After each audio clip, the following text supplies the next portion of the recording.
I've been living in Los Angeles for 2 years, and I've never been this cold in my life. I will pay anyone here $300 for Gore-Tex gloves. Anybody. I'm serious. I have the cash. Before I begin, I must point out that behind me sits a highly admired President of the United States and decorated war hero, while I, a cable television talk show host, has been chosen to stand here and impart wisdom. I pray I never witness a more damning example of what is wrong with America today.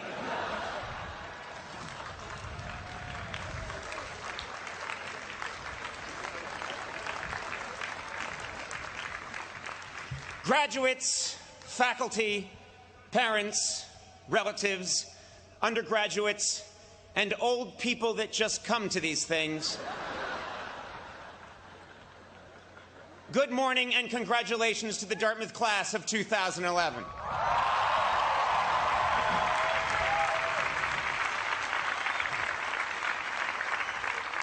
Today you have achieved something special, something only 92% of Americans your age will ever know: a college diploma.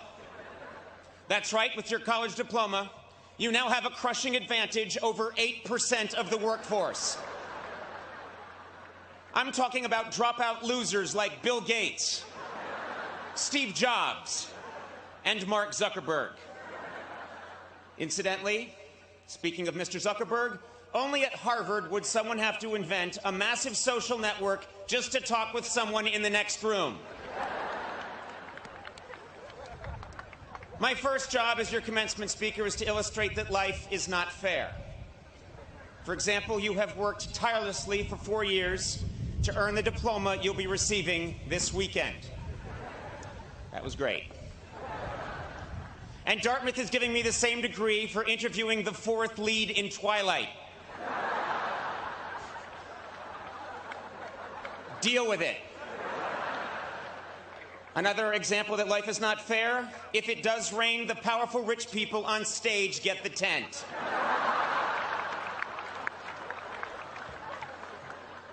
Deal with it. I would like to thank President Kim for inviting me here today. You are a great school, and you deserve a historic commencement address. That's right, I want my message today to be forever remembered because it changed the world. To do this, I must suggest groundbreaking policy. Winston Churchill gave his famous Iron Curtain speech at Westminster College in 1946. JFK outlined his nuclear disarmament policy at American University in 1963. Today, I would like to set forth my own policy here at Dartmouth. I call it the Conan Doctrine. Under the Conan Doctrine, all bachelor degrees will be upgraded to master's degrees. All master's degrees will be upgraded to PhDs. And all MBA students will be immediately transferred to a white-collar prison.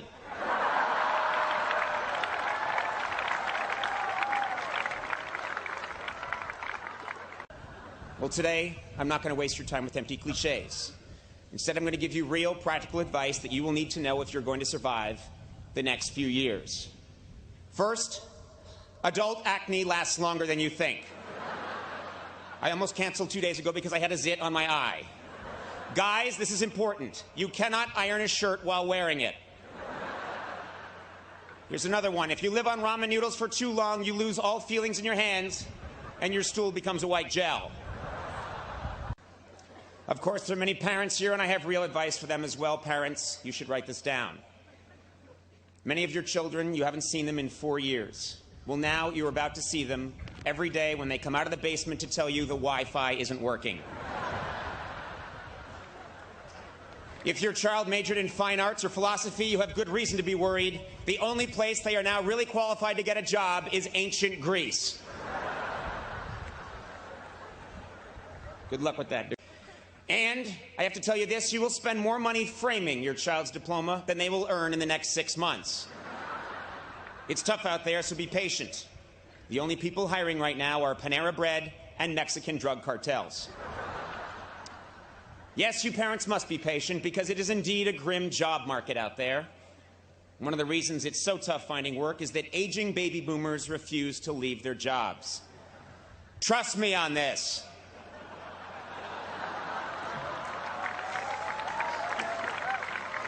Even when they promise you for 5 years they're going to leave and say it on television, I mean, you can go on YouTube right now and watch the guy do it. There is no guarantee they won't come back. Of course, I'm speaking generally. But enough, this is not a time for grim prognostications or negativity. No, I came here today because, believe it or not, I actually do have something real to tell you. 11 years ago, I gave an address to a graduating class at Harvard. I have not spoken at a graduation since because I thought I had nothing left to say. But then 2010 came. And now I'm here 3,000 miles from my home because I learned a hard but profound lesson last year, and I'd like to share it with you. In 2000, I told graduates, don't be afraid to fail. Well, now I'm here to tell you that though you should not fear failure, you should do your very best to avoid it.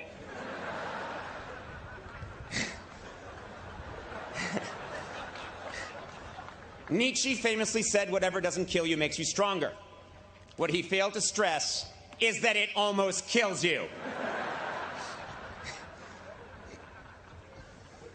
Disappointment stings, and for driven, successful people like yourselves, it is disorienting. What Nietzsche should have said is, whatever doesn't kill you makes you watch a lot of Cartoon Network and drink mid-price Chardonnay at 11 in the morning. Now, by definition, commencement speakers at an Ivy League college are considered successful. But a little over a year ago, I experienced a profound and very public disappointment. I did not get what I wanted, and I left a system that had nurtured and helped define me for the better part of 17 years. And something spectacular happened. Fog-bound, with no compass and adrift, I started trying things. I grew a strange cinnamon beard. I dove into the world of social media. I started tweeting my comedy. I threw together a national tour. I played the guitar. I did stand-up, wore a skin-tight blue leather suit, recorded an album, made a documentary, and frightened my friends and family. Ultimately, I abandoned all preconceived perceptions of my career path and stature and took a job on basic cable, with a network most famous for showing reruns, along with sitcoms created by a tall black man who dresses like an old black woman. I did a lot of silly, unconventional, spontaneous, and seemingly irrational things. And guess what? With the exception of the blue leather suit, it was the most satisfying and fascinating year of my professional life.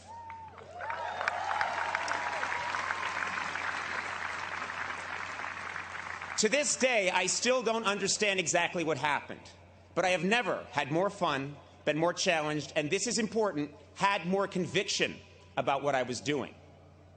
How could this be true? Well, it's simple. There are few things more liberating in this life than having your worst fear realized. I went to college with many people who prided themselves on knowing exactly who they were and exactly where they were going. At Harvard, 5 different guys in my class told me they would one day be president of the United States. 4 of them were later killed in motel shootouts. The other ones briefly hosted Blue's Clues before dying senselessly in yet another motel shootout. Your path at 22 will not necessarily be your path at 32 or 42. One's dream is constantly evolving, rising and falling, changing course. This happens in every job, but because I have worked in comedy for 25 years, I can probably speak best about my own profession. Way back in the 1940s, there was a very, very funny man named Jack Benny.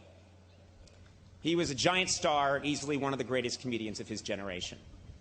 And a much younger man named Johnny Carson wanted very much to be Jack Benny. In some ways he was, but in many ways he wasn't. He emulated Jack Benny, but his own quirks and mannerisms, along with the changing medium, pulled him in a different direction. And yet, his failure to completely become his hero made him the funniest person of his generation. David Letterman wanted to be Johnny Carson, and was not. And as a result, my generation of comedians wanted to be David Letterman. And none of us are. My peers and I have all missed that mark in 1,000 different ways. But the point is this: it is our failure to become our perceived ideal that ultimately defines us and makes us unique. It's not easy. But if you accept your misfortune and handle it right, your perceived failure can become a catalyst for profound reinvention. So, at the age of 47,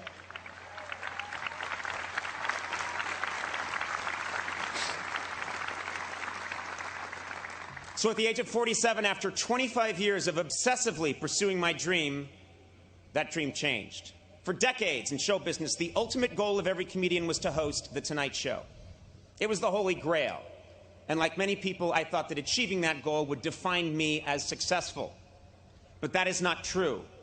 No specific job or career goal defines me, and it should not define you. In 2000, I told graduates to not be afraid to fail, and I still believe that. But today, I tell you that whether you fear it or not, disappointment will come. The beauty is that through disappointment, you can gain clarity, and with clarity comes conviction and true originality. Many of you here today are getting your diploma at this Ivy League school because you have committed yourself to a dream and worked hard to achieve it. And there is no greater cliche in a commencement address than follow your dream. Well, I'm here to tell you that whatever you think your dream is now, it will probably change, and that's okay. 4 years ago, many of you had a specific vision of what your college experience was going to be and who you were going to become.